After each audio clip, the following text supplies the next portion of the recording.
Last year, around the same time, I went through a very difficult situation in my life where I felt that I would never be able to come out of it. It was that bad that I felt I could, either kill myself or just end up in an asylum. Where after that, just by coincidence, I came across your video on YouTube. And ever since, I think I've seen a transformation in my life. I have got into a lot of self-inquiry and a lot of identities I've been able to identify and dissociate. My question to you is that even despite all the sadhana and my belief in that inquiry, I still run into a lot of the same old things and people and situations which just take my mind over and I'm not able to handle it. When I run into those situations, it's very disappointing and discouraging because I feel I have not progressed. You should find out for whom is it disappointing. Let's slow down. You should find out for whom is it disappointing, you see. Don't just assume, okay, yeah, this thing, again, we're going through the same thing again, and now look, I'm back to where I started. Don't listen, because that is still the mind's rumblings. You see, it's coming from the whole regime of thinking. There is still something operating in your name, an identity, an idea of who you think you are or should be, still mixed with the new found freedom, but it's still to be flushed out somehow. It's taking the impact, you see, of these events, you can call like that. Yeah, but I have actually sat down and, gone through that whole process, as you explained, about who is it impacting. The impact goes away, but when the same situation comes again, yes, I'm faced with the same reaction. Maybe the intensity is not so much. And interestingly, the new situations I'm able to handle, they just go by. But it's the same thing which comes up again. And it just, maybe I'm able to rebound back quickly, but I still wonder that why does it still have the same impact on me? On who? On who? Stay inside this. On who you must look. On who is it? It is, of course, in your dynamic expression, living. Yes, these things will be there. And even after the state of realization of the self. And I want everyone to hear. Can you hear at the back what I'm saying now? Even after the realization of the self, no? They will continue to be in your dynamic expression. Some tension will be there from time to time. It should not trouble you because it gives a kind of motivation inside to keep an alertness, a kind of quiet vigilance, so that you don't become complacent and just feel, well, there's nothing for me to do, and so on. Some that may continue a bit, but it need not go to the extent of identification, you see. You will see that life is so on. Much will change because your world will be transformed when the person you take yourself to be has been taken out. Then everything, the full light of consciousness will shine in your world, so to speak. You see, okay, so some people will come and maybe they're the same old self, the same demands, same requirements. But something here takes over, a wisdom from the self will address each encounter appropriately somehow. Sometimes it will feel like nothing has happened there. Okay, it's okay. It doesn't matter. Doesn't matter. You see, with every situation, your attitude will be, Not that I don't care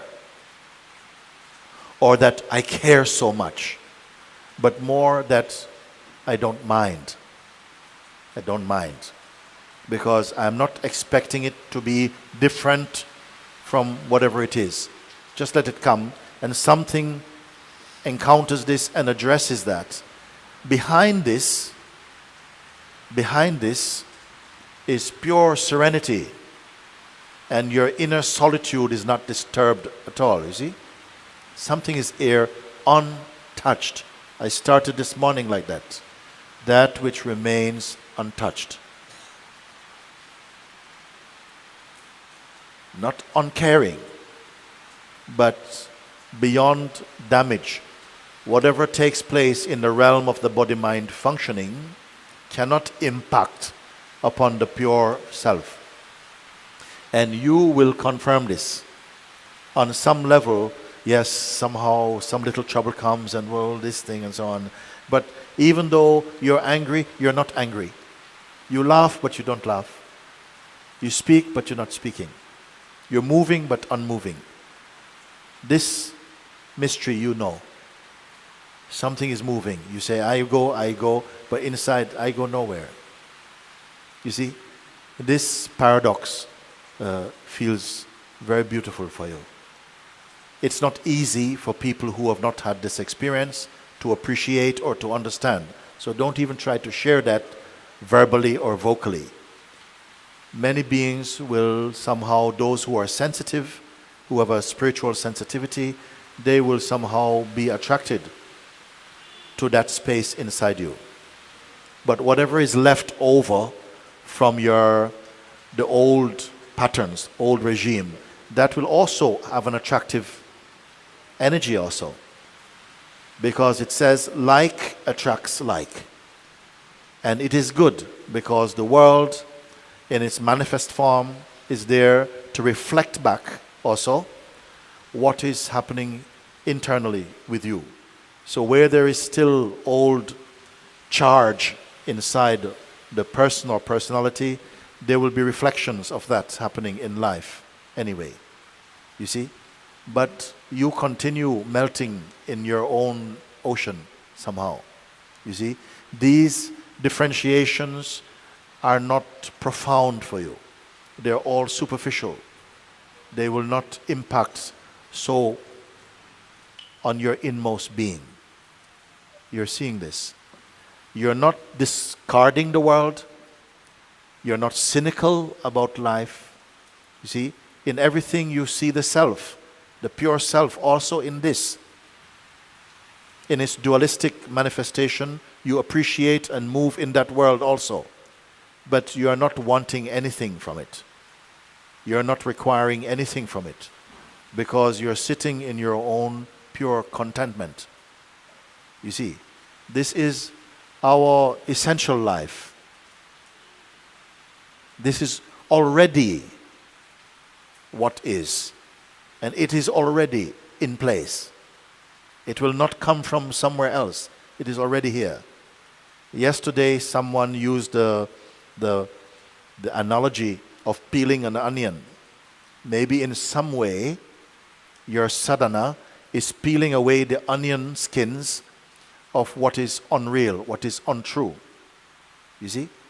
Or the attachment to it, more accurately put. You see? But something, even without moving your arms, there is a refining of the consciousness. There is a purifying, you may say like that. But it's not a purifying of the pure self. That is always here. You see? Just the idea of who we are, that is thinning away in the light of the pure self that we naturally are. The other question I have is, I'm getting a lot more disinterested in the social interactions and social interactions. So of course, relationships, but there is a very fine line between. Sometimes I feel maybe I'm getting too laid back and indifferent, and of course there are some obligations and some things that need to be done. Yeah. how can I be sure that there is a, Yes. I'm not getting into This is that? why I say do not make any promises. Do not take any oaths. Okay, I am not going to do this. As from this day, I am not going to do this. You don't need to do this. Don't burden yourself unnecessarily. There's no need to do that. No? Remember and confirm. The self does not experience boredom. The self is not lazy. The self is not excitable. The self is not projecting. Somehow confirm that inwardly, that it simply is. But it cannot be said to be just relaxed. It's more than relaxed. The self is more. Well, what does it need to relax? It's perfect. You see? It is the mind that needs to relax. The self is perfect, you see? Like that. And like this you'll find whatever needs to be done. Clarity will come to that, because it can seem in your life that several things need to be done at the same time. Well, this is not natural for life, actually. This is only our common experience when we are too much projecting, thinking too much, you see? Thinking what you should do, then you will multiply thoughts, and then it will appear as though there are so many things I have to do all at once. When you again somehow confirm yourself as the self, somehow you will find the true thing which belongs here. Intuitively, spontaneously. You don't have to scratch around to find that. Just abide in the self, and you may find none of these things need to be done. Or let's do this first. Now we need to do this thing. And then after, then this thing somehow. And the rest, let's leave aside. There is a movement which seems to arise out of a quiet authority that comes only when the attention is sitting inside the heart. We have somehow, I would say, exaggerate the importance of decision making. Decision making arises out of a kind of mental state. And this is why sometimes we feel so often I made a wrong decision, or I acted too quickly, or something like this. Because too much of those actions are coming out of thought, out of projections, too much deliberation, too much imagination, too much self-obsession, and all of these things. The one universal medicine, I would say. Establish your correct position. Be in the higher place. Judge which is the greater. You can live without your psychological mind, but your psychological mind cannot exist without you. Which is the greater? Be present with the greater power. You see? And don't doubt, don't be concerned, don't be worried about tomorrow. No one has ever experienced tomorrow. It is a myth. Therefore I say, I do not have a future, therefore I am supremely happy and content.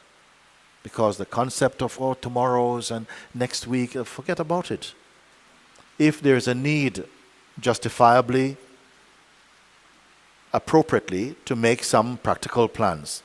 About the future, maybe some few practical things.